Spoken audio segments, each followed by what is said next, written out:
never smoke the dizzy, but we can always share some disease. It's just a cup in time. This song doesn't have to run. Life's all of us, not every moment we can be feeling fine.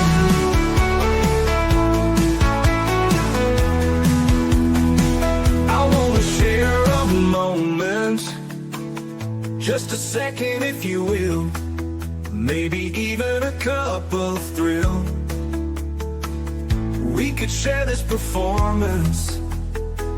It's tea time, come sit with me. Well, welcome guys. Miss Liz is back. That's right. And I have another returning guest, and you know how I love having my returning guests because I get to dig a little deeper into them. Tonight I have Jennifer Shaw in the house. Her pen name is J.M. Shaw, so you can check that out as well. We're going to talk about pen names, and we're going to talk about a new tea and all of that good stuff in her new book, Forshaken Souls. So we're going to spill some really good, strong cup of tea tonight. And her tea tonight is, let me get it, because we were in the back just getting this all together. Parable examples, I'm not saying that word right, life lessons, embracing who I am. That's the tea we're serving tonight in the house with Jennifer.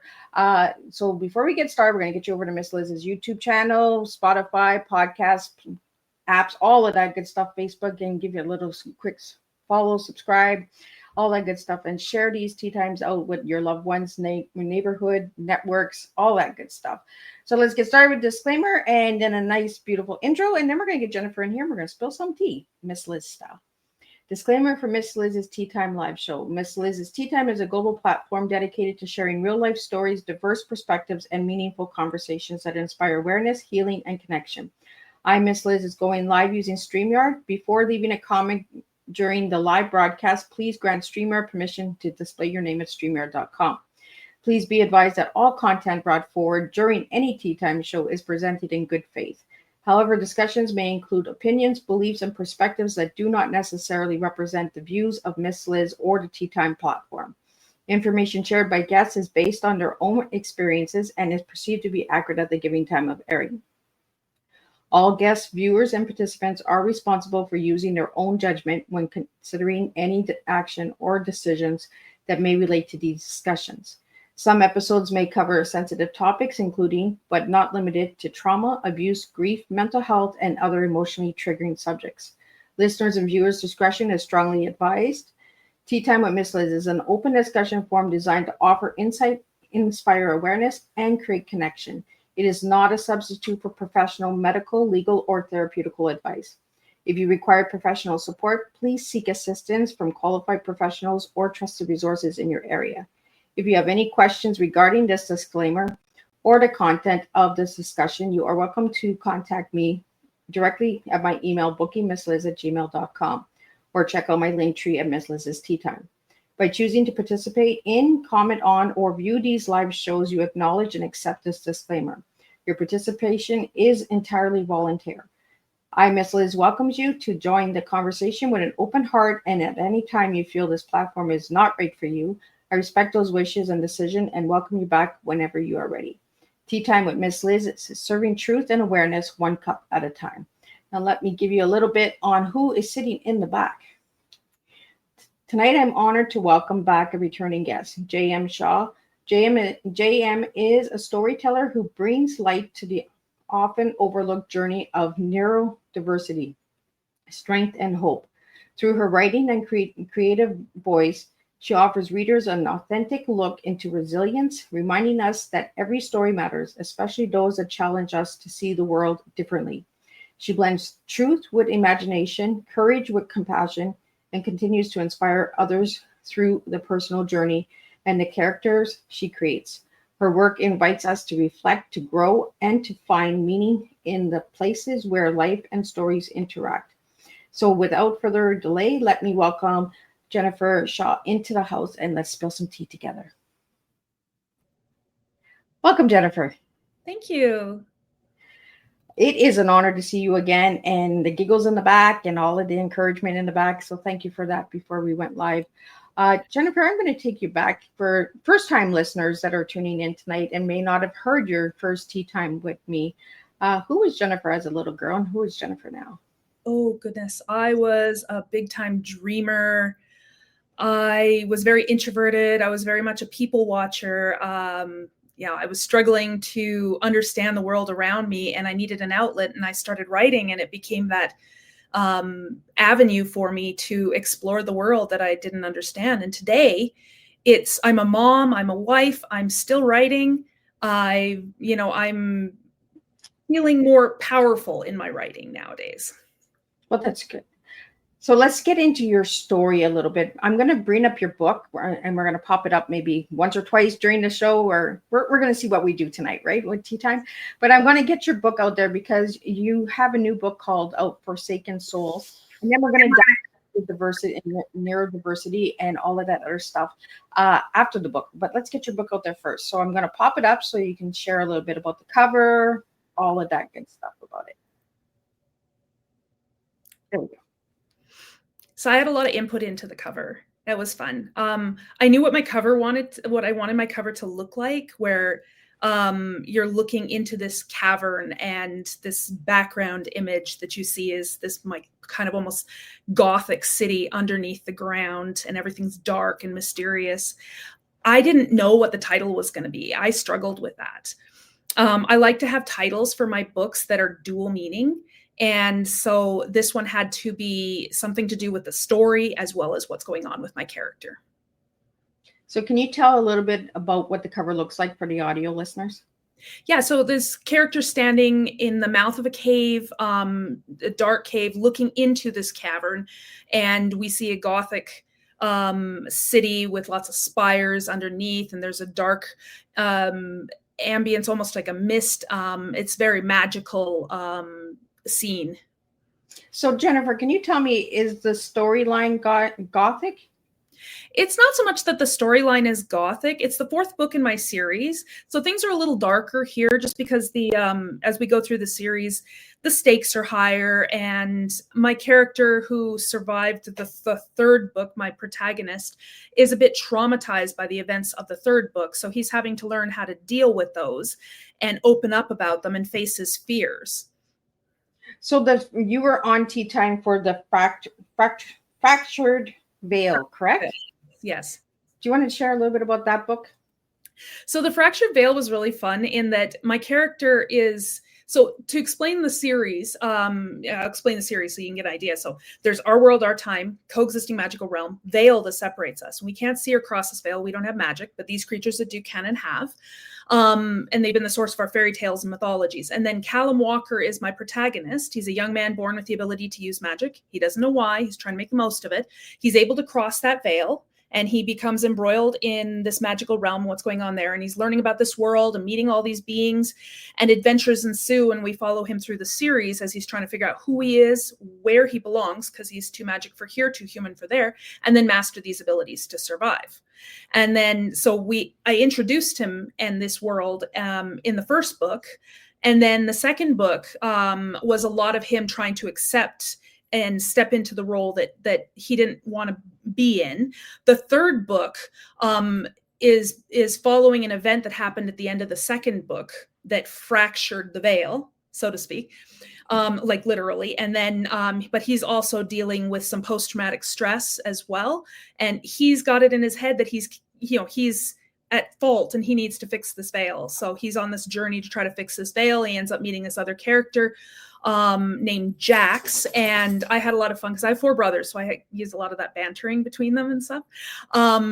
So he's learning about friendship. He's, they're kind of just developing this friendship, realizing that, Jax is out there trying to protect the veil and sees Callum as a threat, and Callum's trying to fix the veil.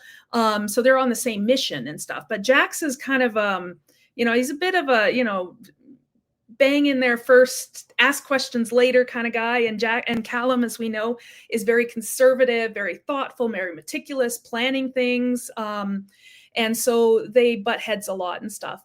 But going into the fourth book, Callum and Jax have become friends, and they're journeying together to see if they can fix the veil. And on their journey, as they continue, they end up crossing into enemy territory, so to speak, and they become prisoners of war, and they're forced to work in these mines. this Daguerreans have captured them, and they're forced to work in these mines that are in their subterranean city. So they're cities underground. And these are sort of a group of elves that have kind of gone their own way. And there's a history there, and they're looking for revenge against the Northern Kingdom and the elves that Callum knows there. So, Jennifer, did you use these 4 books as your brother's kind of way of telling a story? No. I just use their banter, like, because, you know, I hear them talk and the way they tease each other and stuff. And I had so much fun with that. Yeah. So Jax is very much like this teasing, like he's constantly nagging at Callum, like, loosen up, you know, he's joking with him, he's sarcastic. Callum's not so much, but Callum starts to come out of his shell a little bit. And he also, you know, he's traumatized by the things that happened in the 3rd book that nearly killed him. And so he's trying to deal with the trauma of that. And he has to accept that, you know, he has to open up to somebody that he trusts. And he also falls in love in the 4th book as well. So, that said, I don't do spicy romance. I don't have bedrooms. Young adult. So. You know, we have other authors that come on Tea Time that do the spicy romance, right? And you know, they're to each their own. There's enough of that out there to satisfy that audience, that genre of audience. And I'm more about the fantasy adventures and, you know, I like the character development. I like seeing things through my character's eyes and seeing my character develop and the psychology of that. So let's talk about the characters. How do you get the characters? Because Callum kind of sounds like a baby brother that, you know, kind of break the shell. Like all the big brothers are all like, come on, you know. Super serious younger brother, like, don't do that. You know? Yeah, like, you know, the big brother, right? Like, don't fall in love. It's a trick. Jax, my character Jax, who's continuing on as a secondary main character, he's kind of like, oh, what's the fun in that? Let's just go do it, you know. But he mellows out too as he goes. He matures as well. And oddly enough, I think there's like 11 years between them. So Callum in the 4th book is 23-ish. I think he turns 23 in the 3rd book, so he's 23. But Jax is 35, so he's a lot older than him, but he acts more immature. And Callum is younger and he acts more mature. But, you know, I'm working these 2 characters together, and Callum's coming a little bit out of his shell, and Jax is becoming a little bit more reserved and more thoughtful, especially when we find out that Jax is in a family way eventually. So do you have brothers like that? I do, yes. I have 4 brothers. They're a lot like Jax. Have they read your books and said, hey, that's me? No, they haven't read my books. I had to twist my husband's arm to get him to read my books. Oh, we got to twist those arms sometimes just to get them involved, right? Yeah. Read the story. If I was an artist, like if I painted or sculpted, you just have to look at it and you would be able to see my art. My art as a written art just takes a little longer to appreciate, but it's still an art. Yeah. Well, and you know, I really like the covers. I like the colors of it, the flow of it. Like, it's nice. Yes. And I do see the purple on it, and that's your favorite color is purple. So it is. So tell us why purple.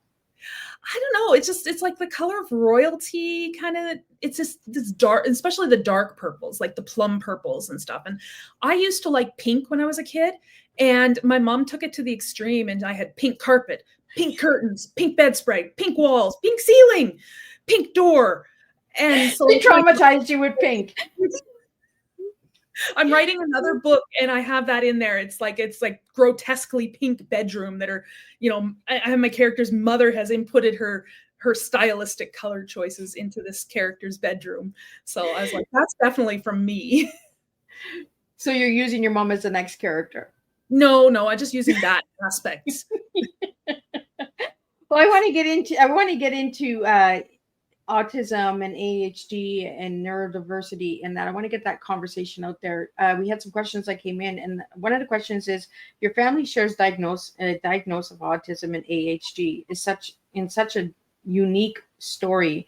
How did the journey inspire your writing? I had to have it pointed out to me. Not even I couldn't see this in myself, but my character's arc journey, the series journey, is my journey trying to find my place, where I belong, feeling like I'm different, but I don't want to be different. I would love, sometimes, some days I'd love to just be able to, not have to count the numbers on license plates, or, turn the lights off if I'm overwhelmed. But at the same time, it's me, and it's who I am, and it allows me to see who I am. So my character's journey of learning their place in this world is my journey, and his acceptance of who he is my journey as well. Wow. So you use your journey through the books. Yes, I tend to, but that's this. I had a reader point that out to me. It's like, oh, it's kind of like your journey with autism in the world. And like, oh yeah, I never thought, over the head, right? Yeah. Now that I see it, I realize that a lot of my writing has been influenced by my either my misunderstandings or my anxieties about the world, or just, my thoughts and observations about life. So that goes into the next question, is how has embracing neurodiversity changed the way you see yourself and your creative process? I would never have become a published author if it wasn't for my diagnosis, because I've been writing for over 35 years, but I had never shared anything. I was always like, oh, it's not good. Or, like my mom would say, oh, I probably can't write myself out of a paper bag. It wasn't very, inducive to confidence, so I never shared anything. I was too embarrassed. I thought people were going to psychoanalyze me. It was 2019 when I was diagnosed with autism and ADHD. And it was after my boys, my sons, it was after their diagnosis. And once I was diagnosed, I started looking back on my life, and I started thinking, you know what? I bet writing is my special interest because I've been doing it for so long. And so it gave me the courage to say, I had just finished my first book in my series. I'm going to send this to an editor. I won't know unless I try. I'm going to send it to an editor. The worst they can say is it sucks. And if they do, then I know, and I'll just write for myself. But they came back and they said, this doesn't suck. You should publish. So 2 years later, I did. But from outside of writing, my autism has given me, I take permission now. I accept permission now to ask for clarification, and to realize that my brain may work differently, but that doesn't mean that there's anything wrong with me. It's just those things that people would learn naturally. I have to teach myself. I have to actively learn. I remember this in our first conversation. We were talking about late diagnosis, right? And as an adult, compared to being diagnosed as a child, all those childhood years, you're like, oh, there's something wrong with me. There's something wrong with me. I'm different. I'm weird. I'm just, and then you get diagnosed, and you're like, oh, that explains A, B, and C, right? Yeah. Well, there was a lot of things, like looking back, there was a lot of very typical presentation stuff, but there was a lot of things that I think that's why a lot of girls on the spectrum are getting diagnosed late, is because we internalize a lot of it. We hide, we watch other people, and we mimic we're masking a lot of it. And masking means we're just hiding it. We're trying to blend in and stuff. And I don't know if it's, I think women's brains, maybe it might be the way our brains are, or maybe just the societal expectations of women to act a certain way and can conform. It maybe it hid a lot of the symptoms of it, but they were all there. Wow. And you just brought up something really important, right? Women, late diagnosis. Like, maybe we need to start looking into that. Like, why are women being like you're saying, right? Yeah. Why do you think that autism and ADHD is being diagnosed more with boys than it is girls? Absolutely. Especially the ADHD. Oh, I had one of my doctors told me that more, it's more common to be diagnosed with ADHD than it is autism, even though they're very similar in a lot of regards. So what's the similarity? Well, they're both hyperactive. Okay. They're both seeking like stim behaviors. Like sometimes people will do this. I do this a lot, or I turn my ring, or I take my ring off and on, or I count license plates. That's kind of behavior. Difficulties in regulating your focus. Also, social communication is also another issue, like talking to kids and that back and forth conversation that you need to have. So we have a question here. How has your own life experience shaped the way you approach conversations about neurodiversity? I'm not keeping it a secret. It's who I am. I have had some experiences where people once I tell people, okay, this is why I do things, or this is what happens, or, like, for example, the blue LED Christmas lights, Okay. walking down the street, those are my nails on a chalkboard. And I don't know what it is. I think it's the afterglow or something, but it physically like creepy crawly sensation. It's just not comfortable. And that's something that maybe it doesn't, it's like other people might not understand. I'm trying to explain it, teach it, like this is what I go through, and this is so that they can understand. But I have had a lot of people ask me, it's like, well, I do this. Does that mean I might be on the spectrum? I'm like, I'm not a doctor. It's like, maybe talk to your doctor about that. But I did this. So, Yeah. Well, a lot of people do that, right? As soon as they start seeing similarities, they're like, oh, maybe I have it. Maybe I have it. The self-diagnosis is causing a lot of people not getting diagnosed because there's too many people that are coming in with the false diagnosis, right? Yeah, exactly. And well, there's a lot of people that I'm hearing, and it's almost, it's sad because people are like, well, we are all a little on the spectrum, right? It's like, okay, but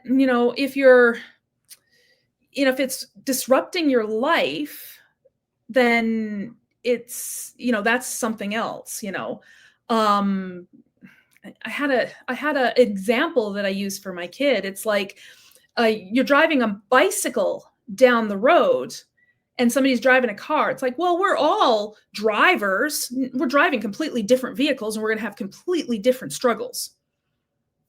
You mentioned something about the blue lights, and a listener here is saying that an Autism Day, April 2nd, they light up blue lights. Yeah, if they're and it's not the same problem for everybody. Everybody else's nails on a chalkboard is different. I call it. That's my nails on the chalkboard. For my youngest, it was the vacuum cleaner. The noises that the vacuum cleaner, or those hand dryers in the bathroom, and he would actually bring his shoulders up and plug his ears as he's drying his hands. It was very cute to see, but for him, it's more sounds that bother him. So everybody's different, Well, the chalk on a blackboard is a sound that you don't want to have to hear. Like, Yes. like if anybody knows what the sound of a chalkboard is, scratch, like it's like a horror movie, right? It's like, it's traumatizing. It gets on the nerve. Yeah. I'm really that your blue light thing, because I've heard other people say that about the blue light. And I'm wondering why they picked the blue light for Autism Day, when you're not the first one to mention the blue light. I don't know. And it's not just any blue light, it's the LED ones. And it's, for whatever reason, that fluorescent-y kind of, it's the afterglow. It's not the lights themselves. I have no problems with blue lights. It's the afterglow. Like when you look at it and then, you turn and you got that kind of like, where it's streaky almost color. It's wrong. It's wrong in so many ways. I can't even explain it. I have had a lot of people, though, once I came out with my diagnosis, say, oh, what's it like to be autistic? And I was like, I don't know. What's it like to not be autistic? You tell me that, because then I can tell you, like, it's all I know, And so I can't really explain, like, I can tell you some of the things that bother me, but to actually tell you what it's like to be autistic, it's not something that's easy to explain. Yeah. Unless you live it, you won't understand it. And I say that about everything, right? Don't ask somebody if you haven't lived it. Don't try to pretend that you understand it, or tell them how to diagnose themselves or how to heal themselves, or, unless you're living that person's life, like, you have no business saying, that this is what you should do, or take this vitamin, or take that supplement, or, you don't know. Maybe that supplement might be the pill that takes you out. Like, you don't know. You never know, right? Or maybe it's something completely different. Your toe hurts. Maybe it's not broken. Maybe you have gout. I don't know. Maybe it's something completely unrelated to what you think it is. So we have a question here about, as a parent, how do you help your children embrace and celebrate their own neurodiversity? I've tried to explain it to my children using the computer analogy, where our brains are like a computer. And normally people can do maybe 1, 2, maybe 3 things or files are open. With the autistic brain, every single possible program is open. You open your browser, you've got a million tabs, any possible number you can have. You got music playing here, video playing here. You're trying to find a file. You can't shut anything down. And then all of a sudden you get the swirly wheel of death and you have to restart. So you can multitask like nobody's business. You don't miss anything, even if you don't realize you're seeing and hearing and feeling it all. But it can be very overwhelming, and we need to learn to restart our computers every now and then. right? So we need a reboot. Like we need to turn off and restart. Like even the computers tell us to restart themselves. Like, you know, we're human beings. Yes. We have a couple questions here. I'm just trying to find them because I want to get the neurodiversity out there, and then I want to get into the other stuff. How do you hope your work challenge stereotypes and misconceptions about neurodiverse individuals? I've tried really hard not to see my autism as a disability. There are benefits in my mind because I can see things from different perspectives. I'm a very what if thinker, and it can turn into, you know, good creativity, obviously. But I've tried to explain that to when I explained it to my kids, it's like a superpower, you know, but with great superpowers comes bad things too, you know. It's got to take the good with the bad, and that's it. But I mean, from a viewpoint, now mine would have been qualified as Asperger's, as you know, before they took that title off. Now mine's considered mild autism, and then you add the ADHD aspect to it, and then recently dyslexia has entered my life as well. So you find ways to get around it, and you have to deal with it. And I don't think anybody should be judged for it. Like I said, it doesn't mean that I can't learn how to talk and communicate with people. It's just that I have to teach myself because it doesn't come naturally. And I remember, and maybe you recall the story, but I didn't know how to talk to people in school when I was growing up. Sorry, my dog is pawing me. And so I made myself notebooks. So I would be like, okay, so-and-so said this, and then this was the answer. Oh, there's a smile. So when somebody says this, I need to say this. And I developed for myself a script. So I taught myself how to talk to other people. Now, when people said something that wasn't in my script, it became a little awkward. But yeah, it's not to say that there haven't been struggles. You know, I can't tell sarcasm. I can't get jokes a lot of times. Just different things like that. I can't tell if somebody's being, you know, like I can't read innuendos. I can't read between the lines, so to speak. So, and I analyze every conversation I've had because I'm trying to figure out if people are like what they're thinking, what they're feeling, and analyzing them. And I think it's just helped my writing too. So, but yeah, it's a struggle, but it's not impossible. You know, it's just a little extra struggles. I think in the first time you were on Teatime, you mentioned it like a hamster in a wheel, right? Yes. Where it just keeps going and going and going and going, and your brain just doesn't get a break. Yes. You know, if I didn't write, I would never sleep because I don't know, my husband can shut his brain off at night, and he's like, oh, I just turn my brain off and I go to sleep. I was like, you don't hear do it. You don't have the scenarios. You don't see videos going off in your head. Like I close my eyes and it's like watching a movie reel, and you know, and I have to have a book by my bed to write down some ideas that come to me and stuff because I'm like, oh, that's a good one. I want to use that one. But yeah, no, my brain never shuts off. There's a commentary going all the time. Well, and it gets tiring, right? Because you want to stop it. You want to close it down, and you know, but you can't. Because I remember that when we had our first conversation, you mentioned that about the hamster in the wheel, and it just kept going and going and going. And you said, like, you know what? I just get tired sometimes. Like, I just want to stop. Yeah.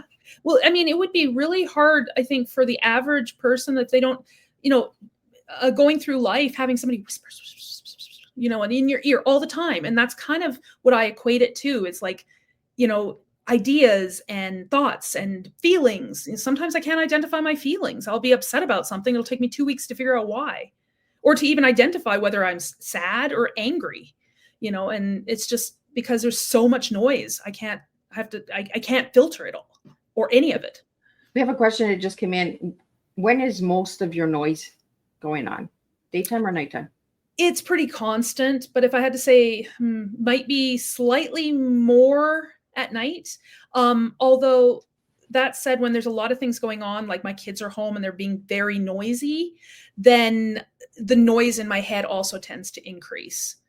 And my husband will come home and I'll have a code word comes like, I'm broken. That means take your children. I need to leave. Time out. Tea time. I need some decompression time. Yeah. Right. And we all need that code word as a mom. Yes. Just as Yeah. a mom in general, we just need that code word. Like, they just walking in, we're just like, hot chocolate or Yeah. Yeah. bubble bath, like something like that. We have a question here that came in. What does Forsaken Souls mean to you personally? We're jumping back into the book, and I'm Yeah. going to pull up the book again for people that are just tuning in now. What does Forsaken Souls mean to you personally? It means that you've been forgotten, or you haven't, people don't see you anymore. So you've been lost. I know that's how my character kind of feels. A bit overwhelmed, a bit lost, a bit forgotten. But at the same time, what's going on is this conflict that's building. It's not over wealth or territory or power. These Daguerreans that have captured them are literally harvesting the souls of their enemies. And what do you want the readers to take away from Forsaken Souls? That it's important, if you're struggling with something, you have people out there, you need to face your fears, or they're just going to get bigger and bigger and bigger until you explode. And we saw that with my character, that he was losing control at times because he was trying to bury all of his emotions and traumas. And then once he opened up, he was able, yes, it was hard. He was able to face it. Doesn't mean that it was going to go away immediately. He's still struggling, but it helps. So, and you have all of the above who bring together stories of resilience. What's one story that continues to resonate deeply with you? Is that one of your other books? No, this is my series. There is a book that's simmering in the back of my brain, and it kind of relates to how I felt growing up, where I didn't belong. I felt like an alien dropped off on this planet, and I haven't put it into writing yet, but it's simmering in the back of my brain. And it's literally this young girl who's, struggling through life, and she has, no parent, like her mom is dead. She's in the foster care system, or she's struggling out there on her own, trying to find her, trying to just survive life, and ends up finding her father.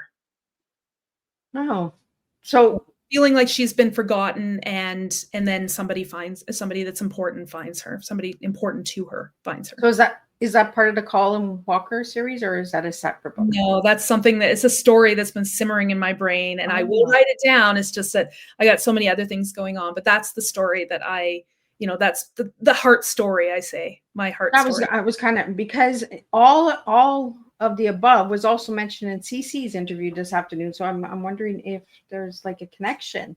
The two of you's got something going on for all of the above. I've never actually met her. I would not be opposed to meeting any other authors, because we tend to hide in our rooms with our coffee and our warm blankets and our computers and possibly our pets now and then. But yeah, we don't get out a lot, so it's a very lonely world. But I'd love to meet other authors. They're exchange ideas and pick each other's brains. How many times can you say sit up?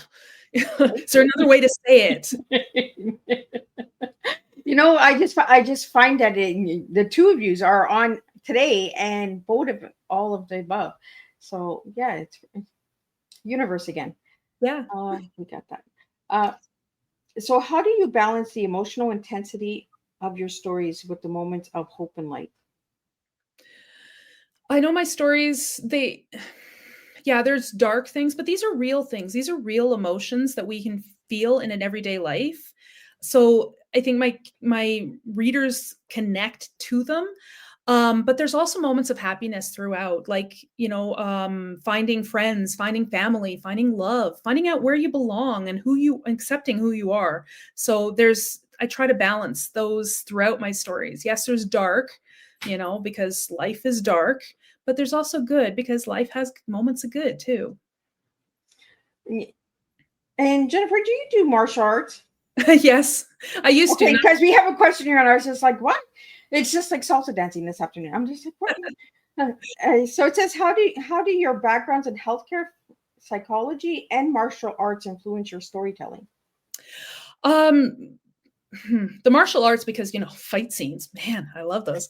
They're in the book too, right? A lot of the injuries that occur in my books and are injuries that I've seen in person, maybe not so much the cause of those injuries, but certainly seen the effects of them and how much pain and worry they can cause, the emotional anxiety of them. Just getting an understanding, like having that understanding of the human emotions and the physical as well. I mainly did the martial arts because I have 4 brothers. I had to keep them in line, I love it. Remember me. Are you the baby? Are you the oldest? I am the oldest and I am the only girl. Oh, I thought my sole purpose in life was to babysit, and I made my brothers pay. martial arts came into play. I was really hoping for a daughter, but I have 2 sons and I love them to death. I would not trade them for the world. I'm actually quite happy that I have sons because at least I know what I'm getting into. I don't think I could handle another me. A little mini Jennifer, come on, you could. So, The next question I have for you is, what advice would you give to others neurodiverse creatives who want to share their stories but feel hesitant? I was hesitant for many, many years, and I wish I had shared sooner because it was my special interest. It was me. It's that fear of being judged that you need to, but in all honesty, if you go and read a book and you like this book, regardless of what it's in there, even if it's a spicy romance or something that, like maybe there's some cringe stuff in there, or the characters swear a lot, or they're blood and guts and gore or something, you're not thinking, oh, there's something wrong with that author. You're thinking, this is a good book. That's what you're thinking. So people aren't going to judge you by your stories. They're going to enjoy your stories. And then you get to see other people enjoying your stories. But you won't know unless you share this creativity with the world. I mean, in my case, it was writing, but some people out there, maybe they're good painters or drawings or different creativities like singing, instruments, sculpting. There's all sorts of creativity or outlets for creativity. And unless you share it, you'll never know what other people think. And sharing with your family does not count. Oh, come on. Friends and families, they can't be biased, but anonymously, if you wanted to try that, you can share something anonymously and just see, hey, world, how does this sound? And it might take a while before somebody actually sees it or gets back to you, but that can give you an idea. For me with the writing, I went to an editor because that felt like the first step I should take. And it was good. So for those writers, maybe an editor would be the place to start. For the other creative arts, I'm not sure where to start. So I would love to help that regard, but yeah, just share. You won't know unless you share. Well, it kind of goes into the next question. What role does writing play in your personal healing and self-discovery, Jennifer? Well, when I started writing, it was because I needed that outlet to sort out my misunderstandings with the world. I was also being bullied. So I live vicariously a lot through my characters to see how, how they would deal with the things I'm going through and, an adventure setting. Of course, it wasn't me, but it helped. It was an outlet. It was it's like journaling, when people tell you to journal and stuff. Well, for me, writing was my journaling. And then it became a hobby. And then a passion and bordering on obsession. And now it is my therapy. It's my self-care. It's my escape to, instead of just seeing things in my head, now I get to share them with other people. Right? And you get to see the little hamster in there on how busy it is and running around. See the hamster too. Right? Yeah. The next one I want to get out to you is, I just seen it. In a world that often pushes conformity, is that a word? Conformity? I think so. What do you believe is the greatest gift of being different? I think conformity. Yeah, I think it would be a very boring world if we were all the same. And, if we didn't have differing ideas and opinions and thoughts and we might still be living in caves. We need out of box thinkers, and we need different minds to see problems from different angles. I think it's important to have those differences, and we should embrace them. I agree. Life would get boring if we're all the same, right? It's kind of like what we said this afternoon with tea time. It's kind of amazing on how your tea time with Cece and yours is joining together tonight, that you guys have a lot of similarities in your stories, even though your books are different and your genres are different. Well, It's truly I know amazing. that there's only so many tropes, and there's no original tropes anymore. They've all been done. It's just everybody does them a different way. You know, Yeah. this whole like secret universe, portal, realms, those kind of things, been done many, many times by many, many different people, but everybody does it a different way, or they focus on something different. Some people focus more on the history of it. Some people focus more on the technical aspects of it. I like to focus on character growth and having real characters facing, you know, these things, and how would they react, kind of thing. So it's everybody, you know, it's like if you boil it down to, there's only so many tropes and they're all been done before. So, you know, it's just, yeah. And what impact do you hope your writing will have on families, schools, and communities who are navigating neurodiversity? I do tend to weave in wholesome messages about life and learning and acceptance, and the importance of family and friends. So I'm hoping that people take away that, as well as the adventure. You know, I mean, like I've woven it in there, so it's not just like, you know, a glaring sign like, "Hey, here's a wholesome message." Psh, you know, so it's more. This is this adventure that's happening, and there's a quote from my second book that I really like. It's we're talking about the light, the you know, convergence of light and darkness, because the book's called The Convergence. And on the light, you got the life and the good, and you know, that kind of stuff. And then the darkness is obviously evil and death and all those things. And there was a quote in there as we're struggling through this, you know, like the light and the dark are getting closer together. And there was a quote that I had out there. It's like, the darkness may scream its presence, but the light will whisper its arrival. And it kind of connects back to life, in that we can't enjoy the good things if we don't know that there are, you know, if we don't feel the absence of them. But at the same time, I also put that in there because my impression, if you watch the news, you see a lot of bad things and you see very little bit of good things. So it's a life lesson that I wove in there in the middle of this adventure.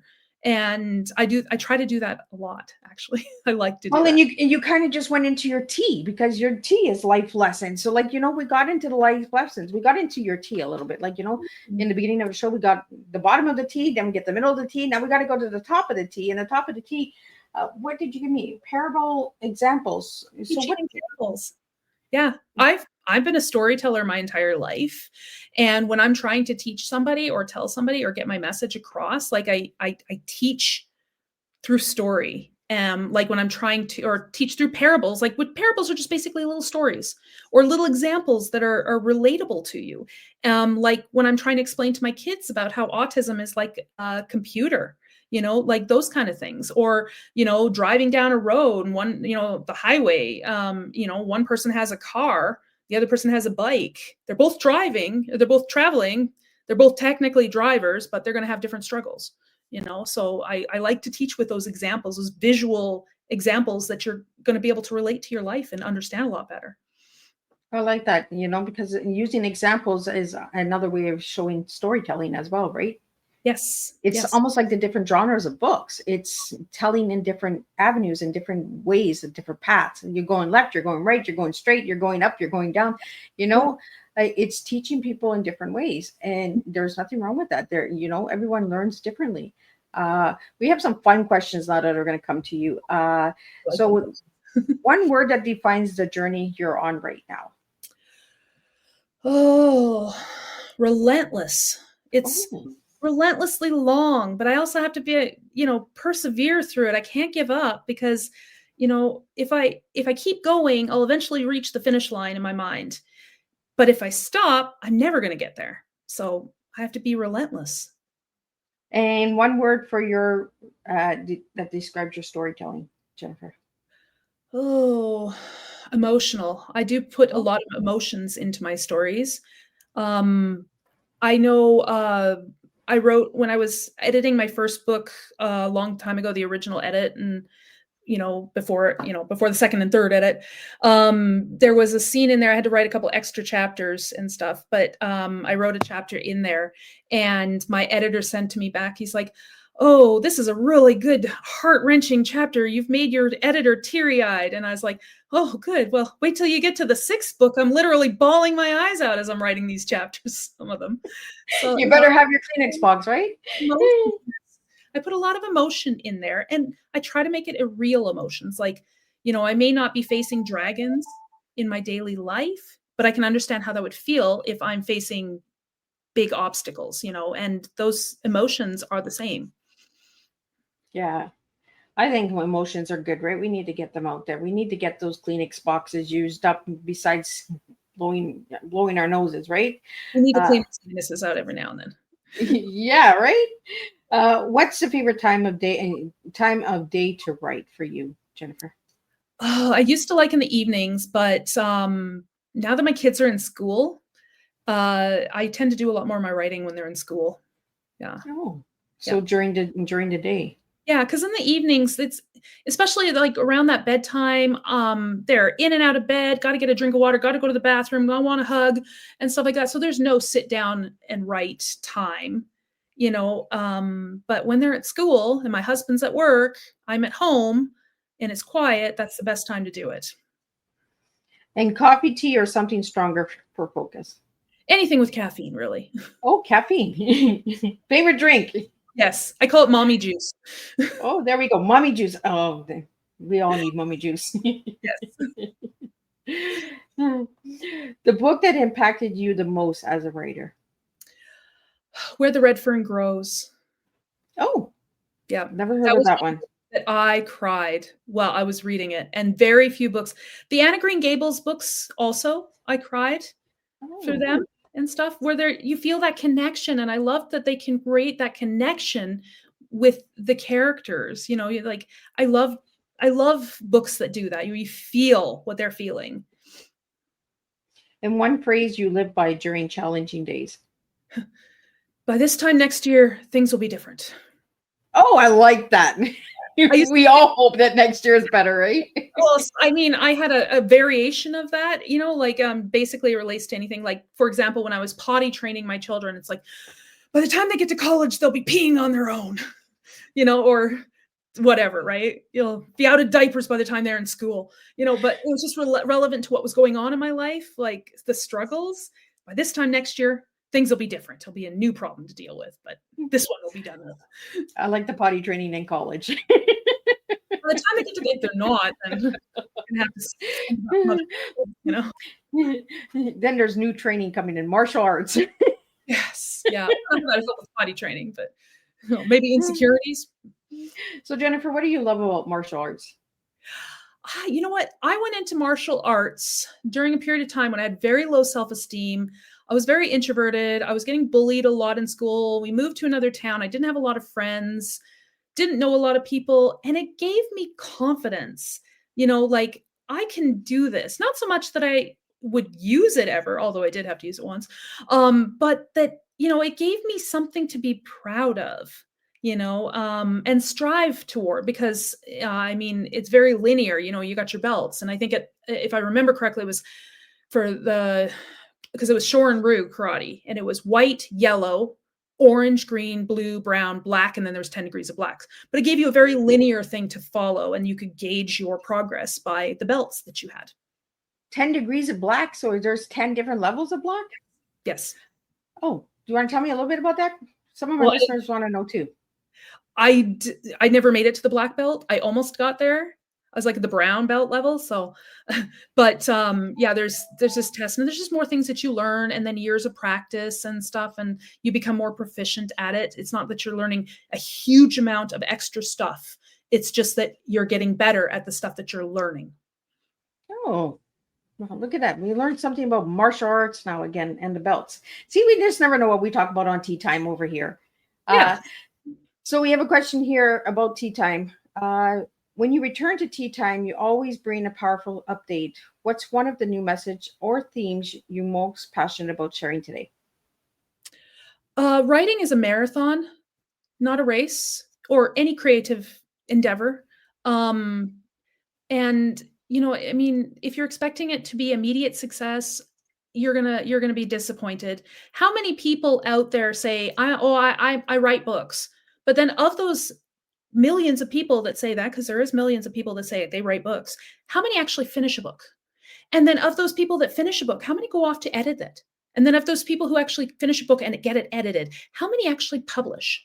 And even if you're not on the bestsellers list, you're still a very small percentage. You need to look at those achievements and gauge it by where you've gotten to, not this impossible mountain of a goal that you're trying to reach. It's baby steps. It's a marathon, one step at a time, and it can take years to get there.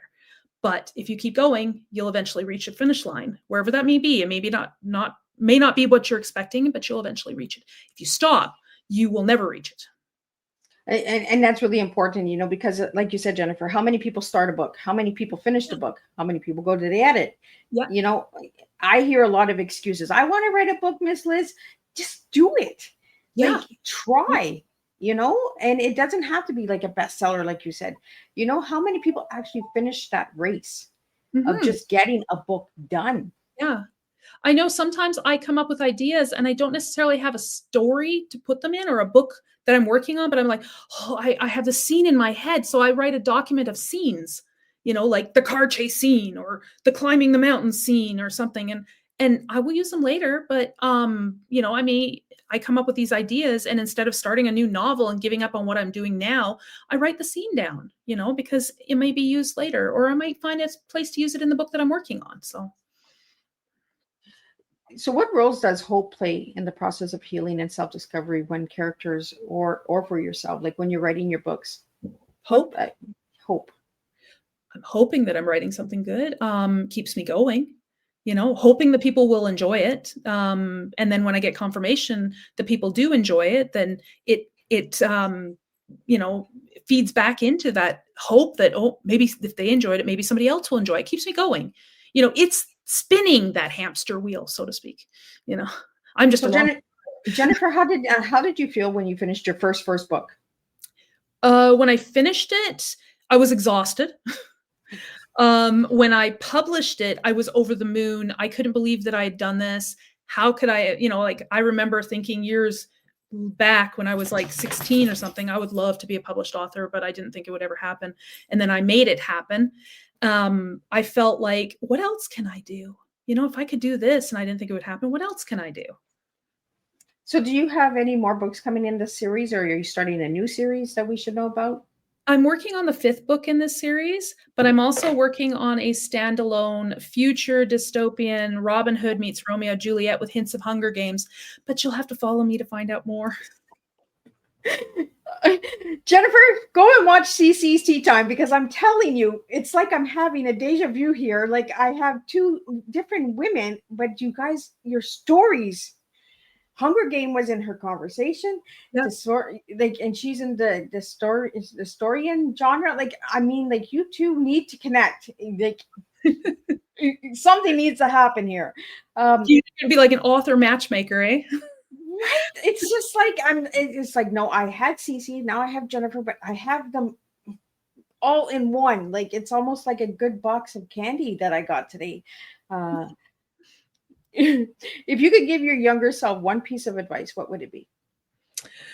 Don't wait so long before you get brave. You know, just do it. Just, you know, I wish I had gotten brave and ignored, you know, all my fears and my doubts and just, you know, sent off a manuscript to an editor a long time sooner. You know, I'd probably be a lot farther along this marathon than I am now, but you know, I'm not unhappy that I did it now. I think I was in the right frame of mind, but I wish I'd done it earlier. And what book do you have on your bedstand? On my bedside? Yeah. I'm currently reading a book, I can't remember his last name, but it's called The Devils. And it's not, you know, it's recommended to me by another reader who came to one of my book signings, but I also just finished reading The Children of Time before that. So I'm kind of wish-wash between, you know, sci-fi and fantasy, but the only genres I don't write or read in are history. I fall asleep. mystery. I can never figure out who done it unless there's a lot of action. Then it's fine. And I don't write spicy romance. Elements of romance, and I'll read some if there's a good story, and there's lots of other things going on and stuff, and maybe there's just a couple chapters or something of, like a bedroom scene or throne scene, depending on what you want to read. And I'm a fan of that series, which I won't name. It's all over the place. I've got 3 bookcases now that I have to fill. Well, there you go. You talked about book signing. I want to get that out there because we have never talked about that on Teatime. How does it feel to do a book signing? When I first started, it was terrifying because I'm like, oh my gosh, people, but now, I'm just like, I'm thinking the word marketing came up a few times in my brain and thinking about it. And I'm like, I don't know what that word means. And it's scary. It's a very scary word, marketing. So I switched it around and I use a different word now. It's showing the world you exist. And I like that. That's what I think about when I'm doing in the book signings is I'm showing the world I exist. I mean, how, if you could have the greatest book ever written, and I'm not saying that mine are, but if nobody knows it's there, nobody's ever going to read it. So how do you do that? How do you tell the world you exist? So I also have, as I've been doing more of these, I found that, I mean, who doesn't want to talk about their passion, right? But I love connecting with my readers and having them come back and say, hey, the 4th book's out. Can I get you to sign this one? Or people come in with their books that they bought elsewhere and they're like, I want you to sign these. And I really liked your series. And it touches my heart. It's author fuel, writer's fuel. And have you ever had a reader come in and say, oh, can you make Callum do this, or or not do that, or like change the storyline, make him fall in love a little faster, like have you ever had anybody come up and tell you that? No, I haven't. I had somebody ask me if Frey, one of the fairy characters that shows up a few times in my series, if she was left-handed, and I was like, what? I don't know. But I have had people ask what's next on his journey, not so much to change his journey or influence his journey, but what's next? And I'm like, well, there's a lot of things going to happen. I've got the 5th book I'm working on. I've plotted for the 6th. I know where the series is going to end. I just don't know how many it's going to take to get there. I'm aiming for 6 to 9, but I keep coming up with ideas. So I'm going to have to stop at some point coming up with ideas. I wonder why they asked why that person would be left-handed. I don't know. They asked if the city in my first book where we start out in, he says, is that Winnipeg? And I was like, I have no idea. I've never been to Winnipeg. It's just some random city. I had to give a setting, creating the setting, and it's some generic city. Oh, wow. Right. Yeah. Oh, I'm actually happy that they connected it to something that they were familiar with. So that was really cool. Well, that's cool. Like when they read your book, right? And they're like, oh, I wonder if they're left-handed, right-handed. I wonder if they're from Winnipeg. Yeah, they're reading, they're connecting. They're connecting to the story. Well, if there's 2 characters, there's my protagonist, Callum, and then there's a character that shows up in my first book, Jabella. And they were asking, I have had people ask if they're romantic, if something romantic is going to happen between them. And I was like, I'm not telling you. So Jennifer, do you have any book signings coming up? Not this weekend coming, but I have book signing coming up next weekend or the weekend after. And then the weekend after that and stuff. I have an events page on my website that'll tell you where I'm going to be for book signings. They're mostly in Alberta because that's the province that I live in, but I am hoping to branch out into more of Western Canada and then that beyond as well as time goes. So, yeah. So for the audio listeners and the people that are watching the video, could you just shout out your website and where they can get the books and all that stuff? Yeah, so my website is www.jmshawauthor.com, and you can read about my books. They're all listed there. There's links to find them online. I also have links to my Instagram, my Facebook. I have a Goodreads link as well if you wanted to read the reviews on my book and stuff. And then the events page is also on my website.